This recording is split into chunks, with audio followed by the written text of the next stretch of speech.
desde que empieza a formarse esta estructura, se encuentra alterada. Esa es una malformación.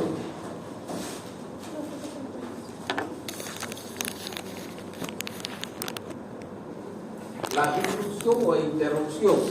La estructura está normalmente formada, se formó normalmente, pero existe un agente externo, ¿ya?, que va sobre esa estructura y hace, ¿ya?, los estragos o hace las anomalías que puede provocar.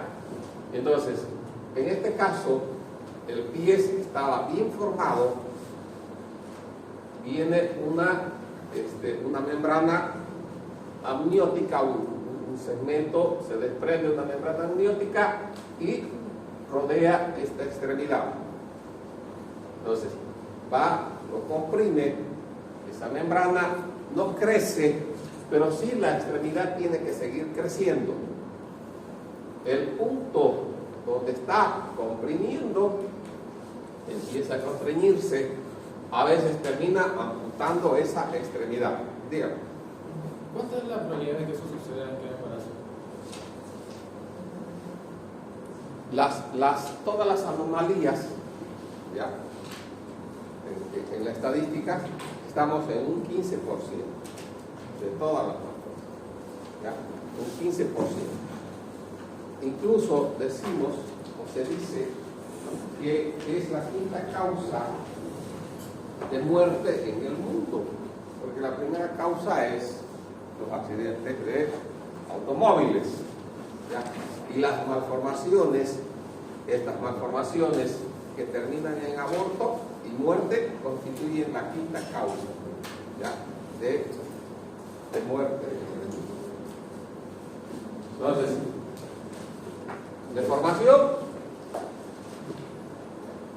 es la estructura ya formada, viene un agente externo y desconfigura esa estructura. Puede ser que un vaso sanguíneo que tiene que irrigar, ¿ya?, al intestino, haya una insuficiencia vascular en ese sector, no irriga y todo ese sector del intestino, ya que estaba bien formado, que estaba inicialmente bien irrigado, desde ese momento empieza a decaer, ya, a deformarse.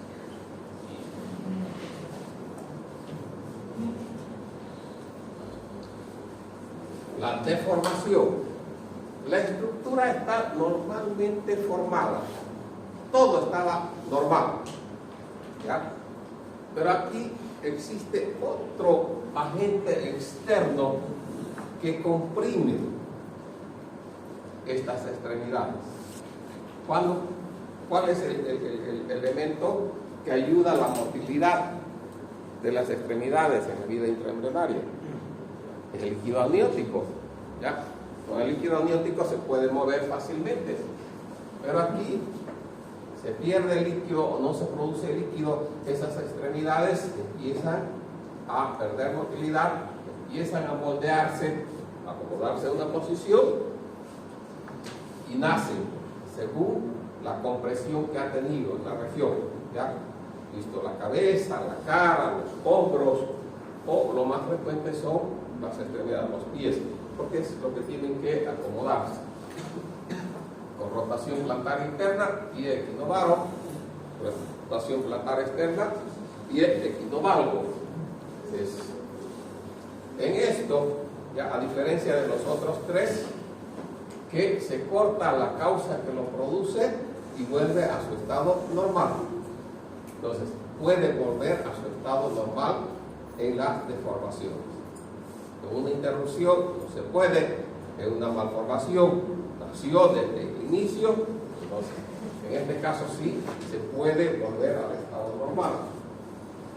Se le coloca un yeso suficiente con alinearlo, con un yeso a veces, ¿ya? O si no se va a alinear, a través de unas maniobras quirúrgicas vuelve a su posición normal. Los síndromes, decíamos nosotros, conjunto de signos y síntomas. Cuando se conoce la causa que lo produce, ese es un síndrome. ¿Ya? Todos los síndromes que hemos hablado nosotros, hemos visto ya o conocemos la causa que los produce. En este caso, el síndrome de Turner, hemos dicho una no disyunción en el cromosoma sexual X, ¿ya?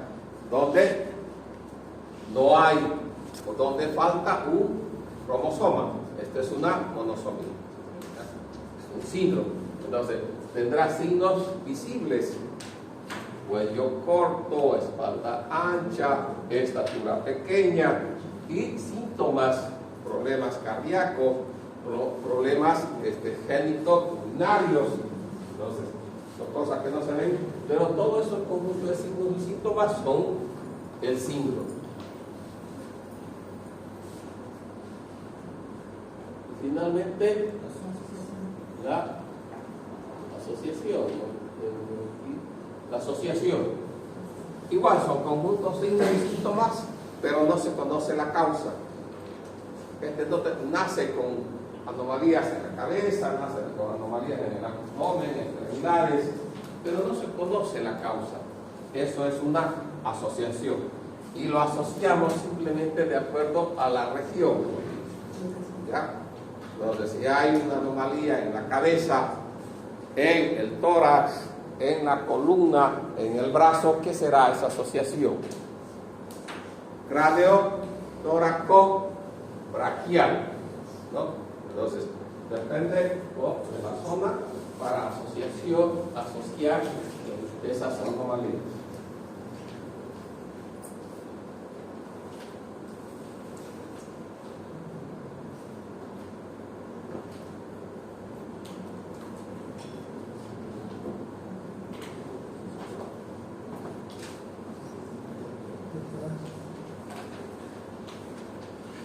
Para que se produzca todo esto, hay los principios teratológicos.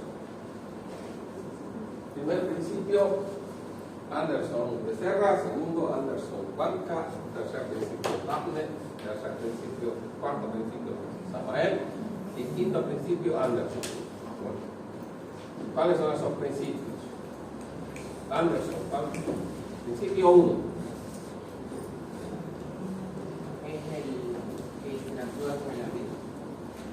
¿Cuál es el principio 1? La susceptibilidad a la Al parecer, y explíquenos bien. Todos somos susceptibles a la teratogénesis.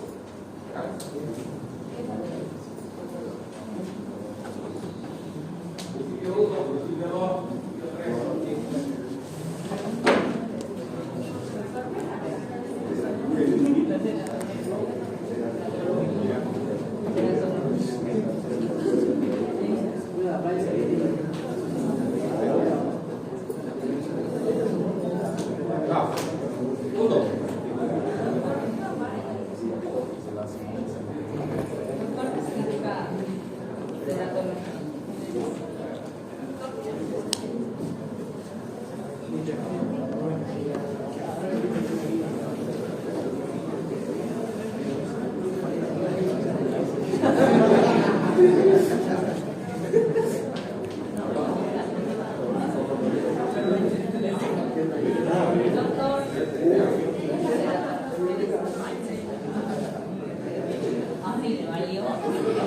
Le pregunto 4 años. ¿Qué está esperando?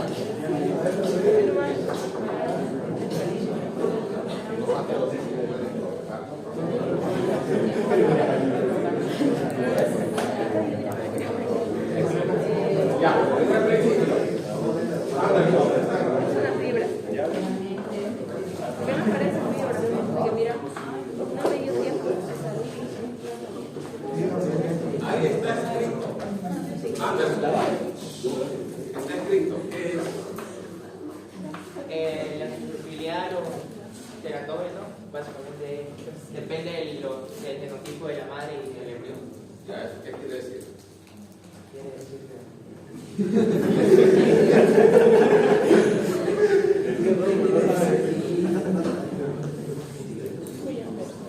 La madre tiene buena buenas defensas, genéticamente o el genoma de la madre tiene buenas defensas, ¿ya?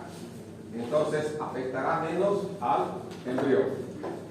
Si ese embrión tiene buenas defensas también, afectará menos al embrión. Si tiene malas defensas, la madre, ¿ya? Malas defensas, el embrión, cualquier teratógeno puede afectar en mayor intensidad. ¿Me entienden eso? Si le llega un agente teratógeno infeccioso a la madre, ¿ya? Cualquier virus o bacteria o parásito que le llegue a la madre y esa madre no tiene buenas defensas, se va a enfermar y va a enfermar a su hijo. Si esa madre recibe una infección, ¿ya? Y ese niño, ese embrión, tiene buenas defensas, puede enfermarse la madre y no el embrión. Pero si el embrión tiene malas defensas, el embrión también va a enfermar y va a producir las diferentes teratogénesis, ¿ya? Malformaciones. Disculpe, doctor. Diga. ¿Cuáles son las enfermedades más comunes que afectan al embrión? ¿Cuáles serán? Vamos a empezar enseguida los factores teratógenos infecciosos, ¿ya? Rubiola, Zika, SIDA, todas las enfermedades, ya lo van a decir enseguida. Ese es el tema, factores infecciosos. Bien, el segundo, ¿de quién es? Anderson,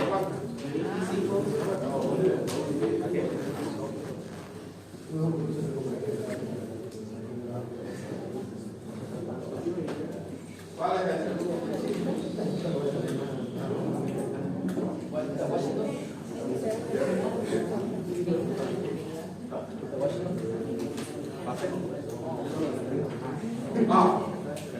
¿Cuál es el segundo? Entonces, ya a los teratógenos. Esto manifiesta, creo que qué daño le puede hacer al embrión en cada semana en la etapa de desarrollo embrionario. A ver, lee el libro si está de acuerdo con... La susceptibilidad a la teratogénesis varía de acuerdo a la etapa de desarrollo del embrión en que se produce la expresión. Hasta ahí, ¿qué entiendes? ¿En qué etapa se manifiesta el teratógeno? Ya. ¿Cuándo es más susceptible? Si viene, tenemos de 1 a 9 meses la etapa de gestación. ¿Cuál es la etapa más susceptible para que sea afectado ese embrión?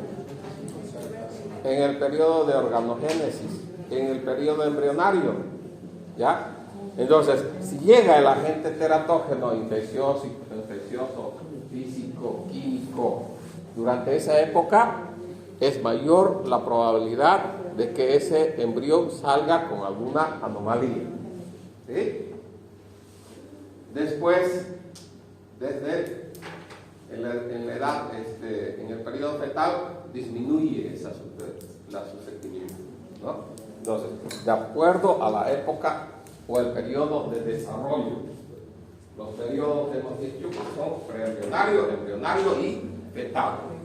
Más peligroso en el fetal, perdón, en el embrionario y en el preembrionario. ¿Ya? Tercera.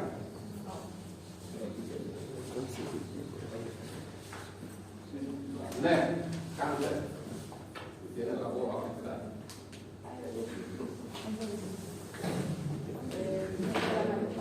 El desarrollo se van a dar dependiendo de las dosis y tiempo de exposición de teratógenos. ¿Ya? ¿Qué quiere decir eso?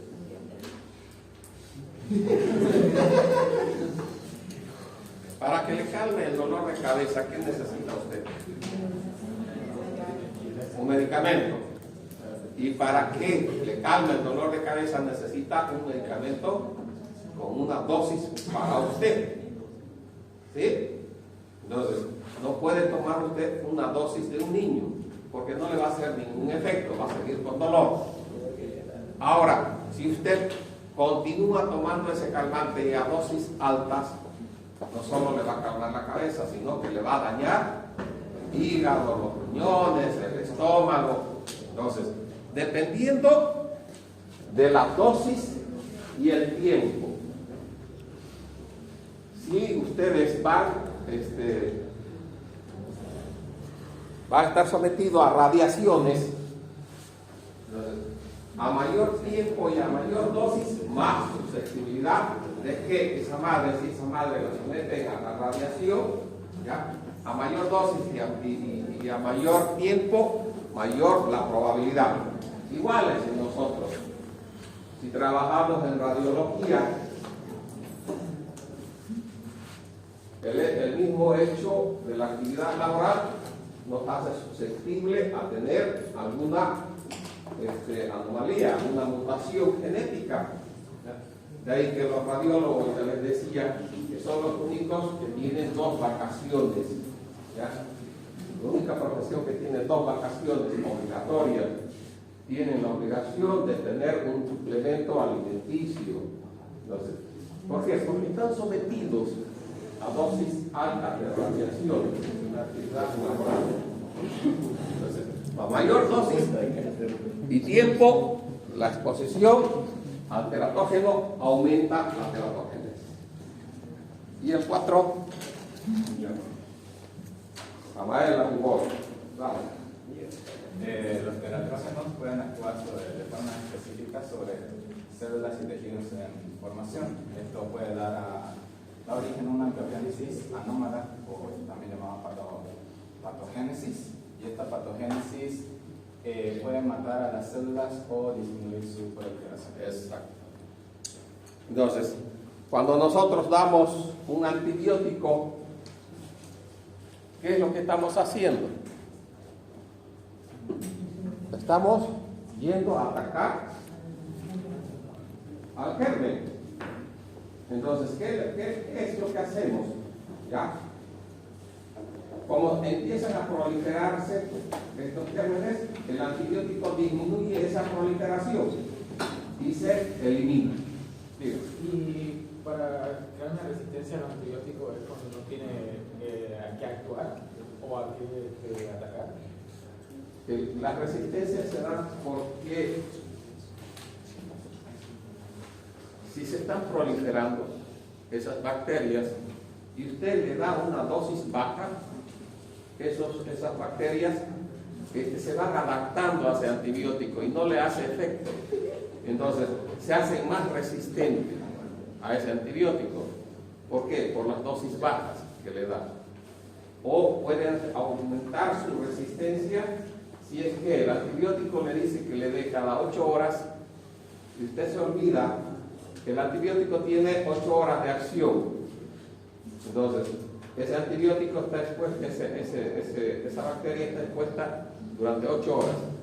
Y después de 8 horas empieza a proliferarse nuevamente si no hay antibiótico. Entonces, y se hace mayor resistente a eso. Entonces, si no hay antibiótico, se hace más resistente. ¿Ya? Y se hace resistente a ese antibiótico y ya no le hace efecto en una próxima. ¿Y en dosis doble? Cuando se le pasa la dosis recomendada. Los daños, ¿sí? Hay medicamentos que tienes que dar de acuerdo a la función renal. Si tú le das el doble, le vas a crear más bien otros problemas, ¿ya? Todo se metaboliza en el hígado, entonces vas a empezar a aumentar el metabolismo de ese hígado.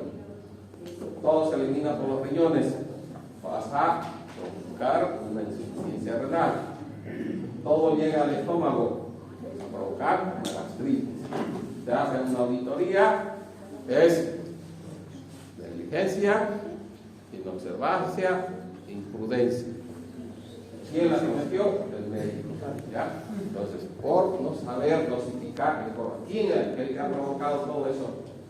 Es el médico, el que ha recetado. ¿Sí? Entonces, todo se audita, en cualquier receta se audita. Lo mismo puede pasar en en aquellas dosis que no son suficientes.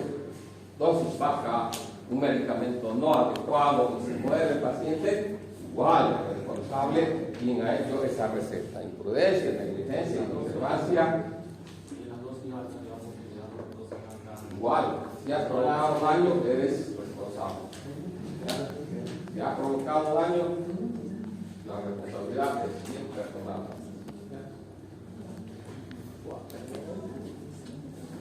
Y miren ustedes, si están en época de gestación y el médico va y receta todo a esa madre y nace con malformación, seguro que va a querer investigar cuál es la causa. Entonces le va a decir, ese doctor me ha dado esto. Hay cosas que son muy contraindicadas en época de gestación. Los medicamentos son muy contraindicados y tienen que ser a dosis exacta. ¿Ya?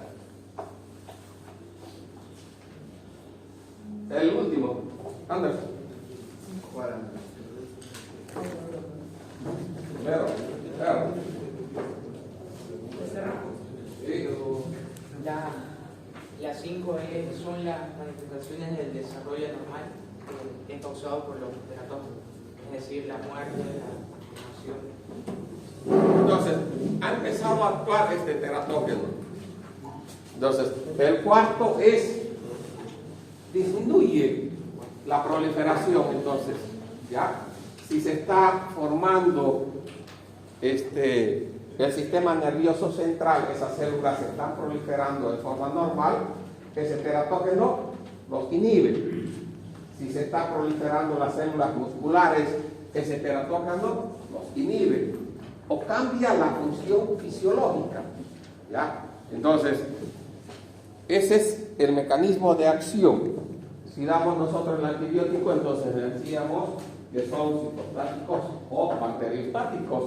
Citostáticos disminuye la proliferación y bacteriostático matamos a todos. Entonces, esas son las acciones. Un paracetamol, inhibimos las interleuquinas, el COS1, COS2, todo eso van a aprender. Entonces, ya no hay esos mediadores y disminuye el dolor. Entonces, cada medicamento tiene una acción específica. Y finalmente, es la acción que provoca. ¿Qué acción va a provocar al final ese teratógeno? Va a morir. ¿Ya? Entonces, ese teratógeno va a provocar la muerte. También, ¿qué va a producir? Va a producir malformación. Después, el retraso en el crecimiento. Es así como nace. O muere, nace con malformaciones, hay retraso en el crecimiento y trastornos funcionales, ¿ya? Hasta cognitivos o de conducta. Entonces, ese niño hiperactivo, hipoactivo, todo depende de los teratógenos.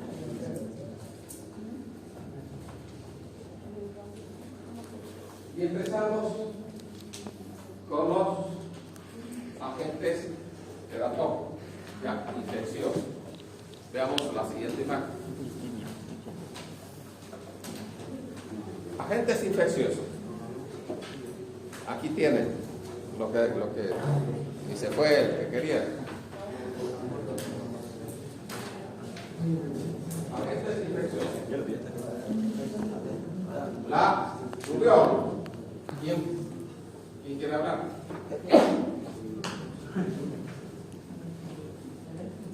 ¿La rubiola es un agente teratógeno? Sí. La persona que adquiría esta enfermedad, la madre y los hijos nacían con las cataratas, sordera, defectos del corazón, retraso mental. ¿Cómo se ha solucionado ese problema? Con las vacunas. Ahora todos nos vacunamos con rubiola, por eso es que no vemos. ¿Ya? Pero a la vez que aparece, en los niños hace desastres. ¿Ya? Entonces, madre en gestación, afectado con rubiola, este niño nace con todas estas anomalías. Otra agente infeccioso. El citomegalovirus, harto, todos podemos tener citomegalovirus. En el adulto es asintomático, ¿ya? Todos podemos tener el citomegalovirus. Y si está activo en la época de la gestación, ¿qué va a provocar?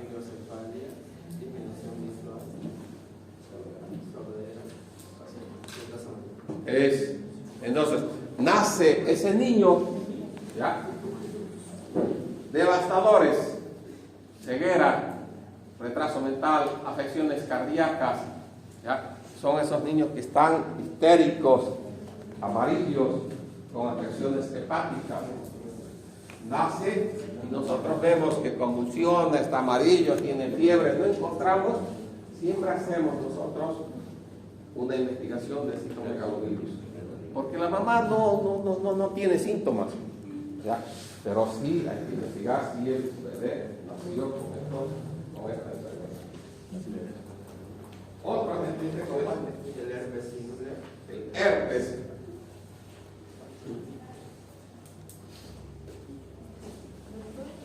Los herpes genitales, que es frecuente, ¿ya? Muy frecuente. A simple vista, igual, está la madre con los herpes, con las verrugas, ¿ya? Se diagnostica y es el contacto que tiene el bebé al pasar por el canal del parto que puede contagiarse. Entonces, siempre en estos casos ya es una indicación de cesárea, ¿ya? Pero a veces nace o no se diagnostica inicialmente, o llega en el periodo expulsivo. Habría que tener mucho cuidado en esos casos, ¿ya? Que si la madre tiene herpes simples, hacer la investigación en el neonato.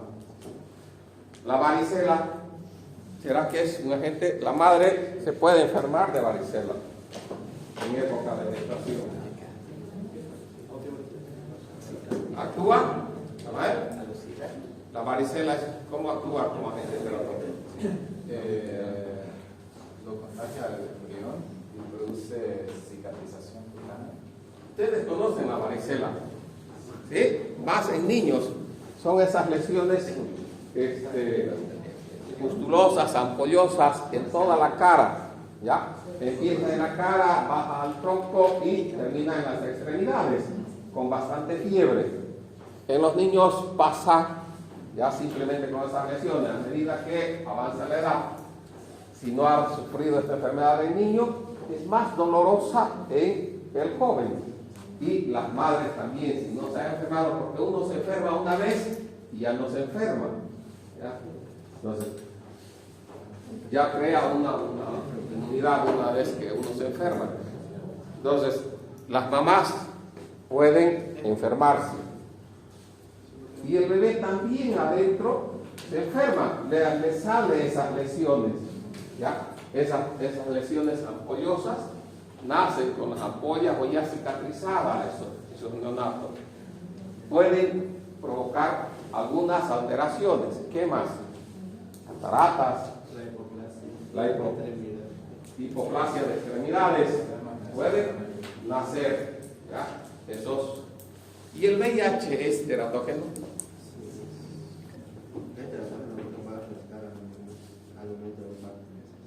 ¿Es teratógeno el VIH? Sí. ¿Es teratógeno? ¿Es teratógeno?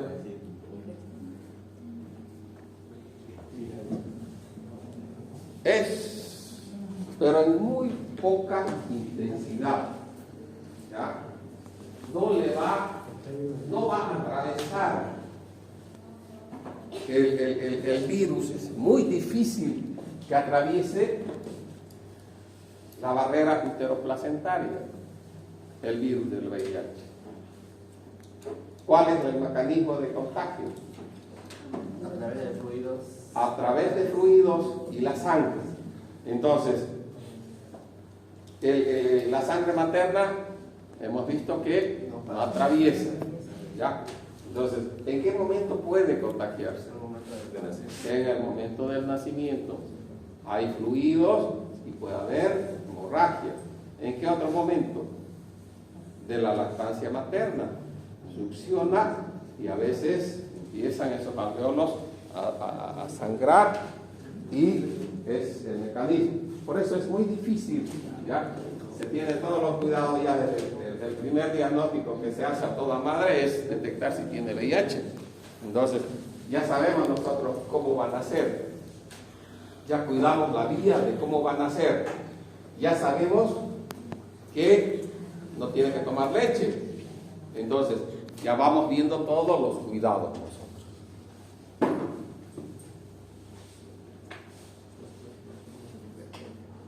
Toxoplasmosis. Está en las imágenes.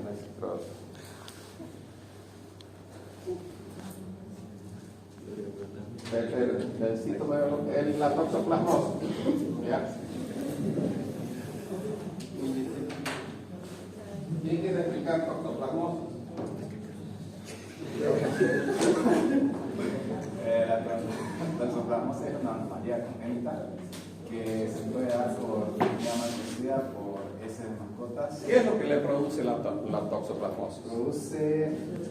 ¿Es un virus? ¿Es una bacteria? ¿Qué es lo que Sí. ¿Qué es? protozoario? Es un parásito.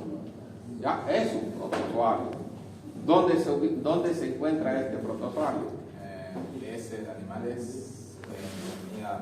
comida cruda, mal cocida. Exactamente. ¿Y qué? Este animal es el que más tiene el toxoplasma gondii, que es el protozoario. El gato. El gato es el que tiene más. ¿Y cómo lo adquiere el gato? ¿Qué es lo que come el gato? El ratón. Entonces, en el ratón está el toxoplasma. Se ha visto, ¿ya?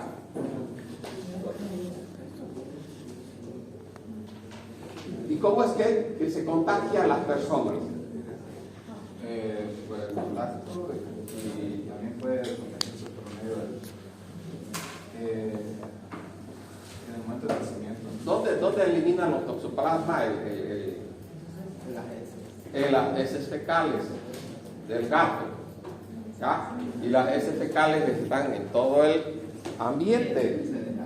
Entonces, se deshace, como dice el viento, puede hacer que lleve a nuestros alimentos, o no los lavamos las manos. Entonces, ingiere la madre ese toxoplasma. La mayoría puede ser que tengamos toxoplasmosis nosotros, ¿ya? Que ha quedado desapercibido. En la madre, si se contagia en periodo de gestación, es una toxoplasmosis aguda. Es ahí cuando le transmite a su hijo. Puede ser que la madre tenga toxoplasmosis crónica, antigua. Esa toxoplasmosis no le va a transmitir a su hijo. Ya nosotros empezamos a investigar y que IgM nace el bebé, obligatorio igual es pedir, investigar toxoplasmosis, IgM. Entonces, ¿y cuáles son los síntomas de toxoplasmosis? La calcificación cerebral. La Calcificación. Bien, nace. A ver, veamos la siguiente imagen.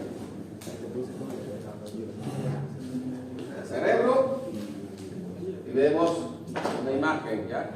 Hipodensa, donde hay una calcificación. Lo vemos a ese niño, ¿ya? También hay una hidrocefalia, bastante líquido. También hay la microftalmia. ¿Ya? Los ojos están muy dañados. Nacen esos niños con esa patología. Ayer una noche nos llega un paciente que se cayó, y a veces son tan casuales, ¿no? Se cayó solo, simplemente de la cama, perdió la conciencia. Le hicimos una tomografía y hay un edema cerebral, pero casualmente vimos la misma imagen. El paciente no sabe, ¿no? no sabían los familiares. Entonces tenemos que investigar a veces esas imágenes de casualidad. Se cayó y por suerte ya que pudimos hacer la tomografía. Entonces ahorita está en tratamiento para su edema cerebral, hipertensión endocraniana, y ya después se investigará esas imágenes que vemos. Más. Antes de eso. Algo hemos visto. Antes de esto. Otro agente. Antes. La hipertermia. ¿A qué se refiere la hipertermia? La subida de temperatura. La temperatura. El aumento de la temperatura. ¿Ya? Muchas enfermedades, la varicela tiene mucha fiebre. ¿Ya? No es tan teratogénica la varicela misma como agente infeccioso, pero sí ese signo de fiebre es más teratogénico. Otra enfermedad, la parotiditis. ¿Ya? Mucha fiebre tiene el paciente. Entonces, todas esas enfermedades infecciosas que provocan hipertermia, esta hipertermia es el agente teratógeno. Entonces, esa madre que tiene fiebre, habría que tener mucho cuidado que nos nazca ese embrión, ese feto con alguna teratogénesis. ¿Cuándo podemos aumentar la hipertermia, la temperatura en el cuerpo, en forma externa? En saunas. En sauna. En un baño con agua tibia. Las aguas termales. Entonces, esto, ¿ya? Muchas veces encontramos a madres gestantes yendo a un sauna y a veces uno le dice, es muy peligroso, se enoja. Entonces ya sabemos nosotros, ya si alguna vez nos viene un paciente y nos pregunta si el sauna es bueno para una embarazada, no es bueno. ¿Ya? El sauna verdadero, ¿a cuánto de temperatura tienen que estar las cámaras? A 80 grados. Siempre estamos a 80 grados. ¿Para qué tienen que estar a 80 grados? Para que nuestra temperatura corporal llegue a 40 grados.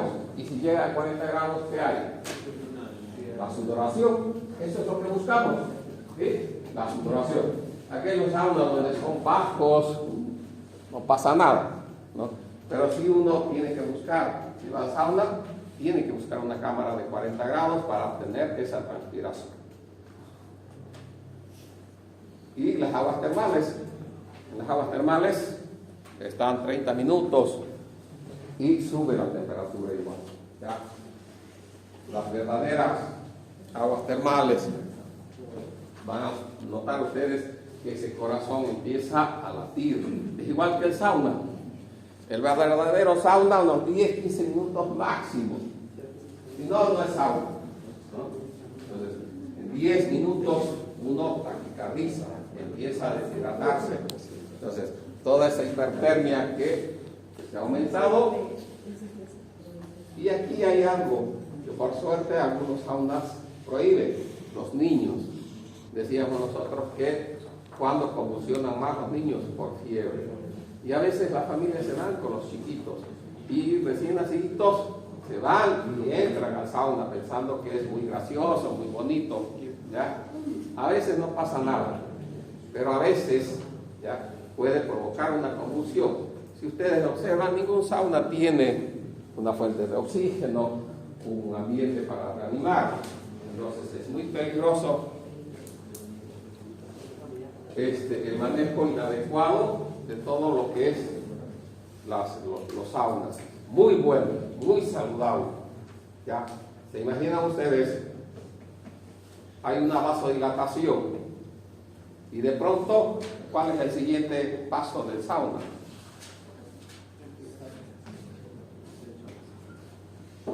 Originalmente se introducían a la nieve, al hielo.